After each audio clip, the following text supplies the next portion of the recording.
Мен деген биздин вице-премьер-министр Байсаловго кайрылат элем. Парламентте мына ушул чакырылышта депутат болуп келгенден бери бэби бокс маселесин көтөрүп атам да. Улам мына 3 январда дагы Кызыл Кыя шаарындагы мечиттин биринен ак шешепке ороп тиги ымыркайыбыз табылыптыр да. Эми факт регистрация болуптур, милиция тарабынан баардык иштер жасалыптыр. Бирок урматтуу өкмөт мүчөлөрү, урматтуу вице-премьер да. Эми кайсы жумуш менен алек болгонубузду мен кээ бирде түшүнбөй калам, бирок бул маселени көзөмөлгө алып туруп сөзсүз түрдө Алмаз Сагунжанович, сизге да кайрылам да.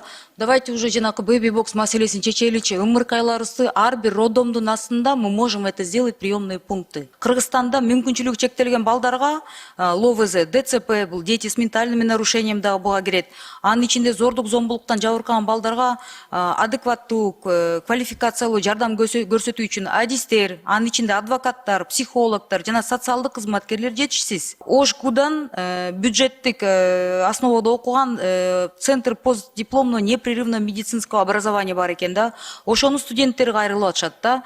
Бизге дейт интерндерге 20 000 сом кошумча төлөнмөк дейт. Мына сентябрдан бери токтоп төлөнбөй калды 5 айдан бери деп атат. Министр, вице-премьер каякта карап жүрөт? Ошону чечсин деп мен суранат элем да. Башка маселе менен эле алек болуп, не знаю, чем он там занимается, да.